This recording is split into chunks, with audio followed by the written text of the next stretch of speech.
తెలంగాణ స్థానికత వ్యవహారంపై సుప్రీంకోర్టులో విచారణ జరిగింది.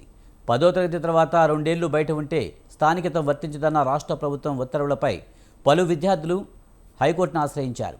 విద్యార్థుల పిటిషన్పై విచారించి తగిన నిబంధనలు రూపొందించాలని హైకోర్టు తీర్పునిచ్చింది. స్థానికత అంటే ఏమిటి, ఎవరు దీని పరిధిలోకి వస్తారు, అందుకు ఉన్న పరిమితులపై మార్గదర్శకాలు జారీ చేయాలని హైకోర్టు తీర్పులో పేర్కొంది. దీంతో హైకోర్టు తీర్పును విద్యార్థులు సుప్రీంలో సవాల్ చేశారు. ఈ పిటిషన్లపై సుప్రీంకోర్టు ప్రధాన న్యాయమూర్తి జస్టిస్ బిఆర్ గవాయ్ నేతృత్వంలోని ధర్మాసనం విచారణ చేపట్టింది. రాష్ట్ర ప్రభుత్వం తరపున సీనియర్ న్యాయవాది అభిషేక్ సింఘ్వి వాదనలు వినిపించారు. 2 ఏళ్లు బయట ప్రాంతంలో చదువుకోవడానికి వెళ్తే తప్పేంటని విచారణ సందర్భంగా సీజేఐ ప్రశ్నించారు. 10 ఏళ్లు స్థానికంగా ఉండి 2 ఏళ్లు బయటికి వెళ్తే స్థానికత ఎలా కోల్పోతారని ప్రశ్నించారు.